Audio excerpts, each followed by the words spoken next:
Magandang araw sa lahat. Ako po si Andy. Sa katunayan, ito na po yung pangalawang beses na magpapadala ako ng aking kwentong katatakutan.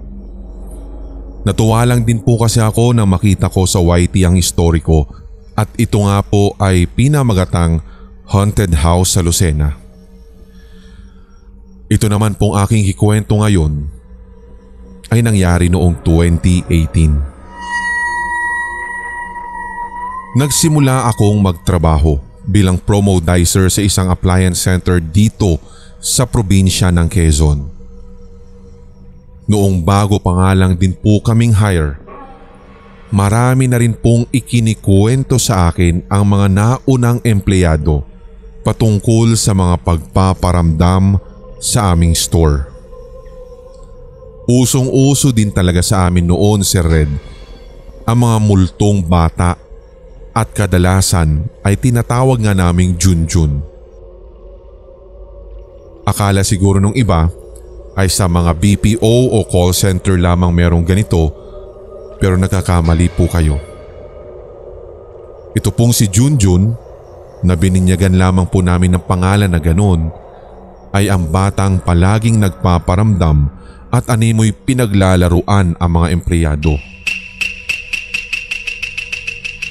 Binabalewala lamang ito ng mga empleyadong iba kasi ang sabi nila kapag ito daw si Junjun ay nagpapapansin at iyon namang pinatulan, mas lalo pa daw po siyang magpaparamdam. Kumbaga parang nahihiligan niya na ganon ang gawin. Tandang-tanda ko ang isa sa mga kwento ng mga kahera dito na sa tuwing nakapwesto sila sa counter ay para bang laging may nakamasid daw sa kanila.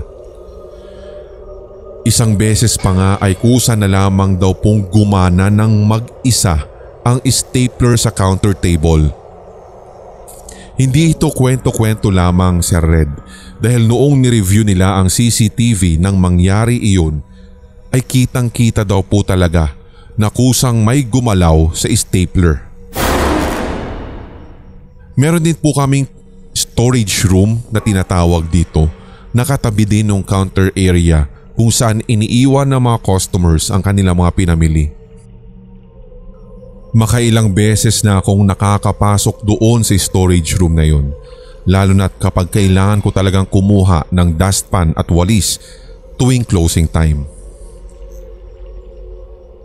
Mararamdaman mo talaga sa isang lugar na merong kakaiba, lalo kung ikaw ay nag-iisa. Nabanggit ko din, Sir Red, sa una kong kwento na ipinadala na madalas talaga ako maka-encounter ng mga ganitong klaseng mga bagay. Elemento man, lalong-lalo ng mga multo.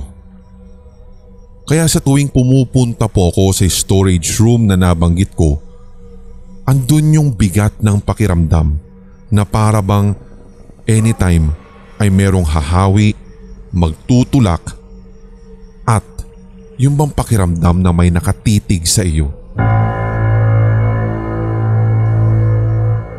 Kung pagbabasehan ko yung kwento ng mga katrabaho ko, ang lugar daw kasi na mismong pinagtatayuan ng kabuuan ng mall na iyon ay dating sementeryo. Nagkaroon nga lang daw kasi ng sunog sa dating sementeryong iyon at nang lumaon, ito nga ay tinabunan hanggang sa tinayuan na nga po dito ng mall. Nakakakita kami ng mga bakat ng paa sa floor. Minsan pa nga'y maputik yung footprints. Minsan ay may 3 footprints lamang tapos mawawala na sa hindi namin alam na lugar. Wala ka naman ng ibang bakas na makikita kung susundan mo ito kaya imposibleng galing ito sa mga customer. Wala din naman sigurong tatapak sa putik bago pumasok sa mall unless maulan. Pero napaka-imposible pa rin.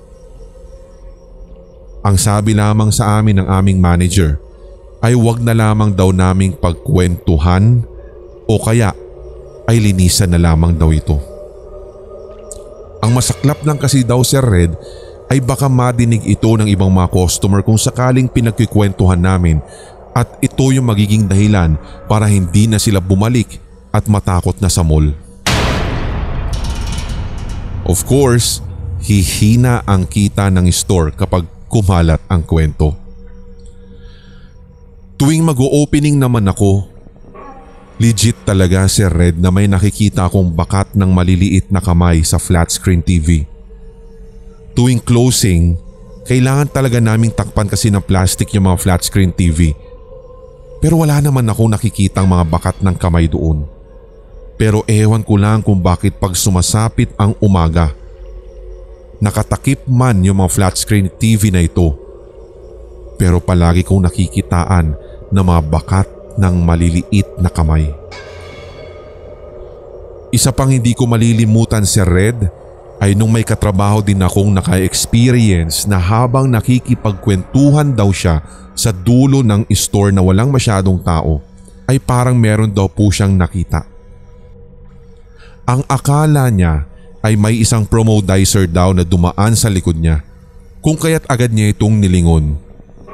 Para daw po kasing hinawi yung buhok niya sa likod pero nanginig na lamang ang kanyang katawan nang makitang wala siyang kasama. At wala ni isang tao sa kanyang tinatambayan.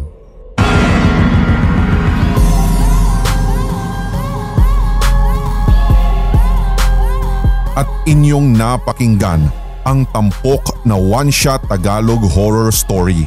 I-like, mag-comment at i-share ang episode na ito sa inyong social media, mga certified kasindak. Huwag pahuhuli sa mga bagong kwentong katatakutan dito sa ating channel, kaya pindutin na ang subscribe button at ang notification bell. Hanggang sa susunod na kwentuhan dito sa Sindak Short Stories.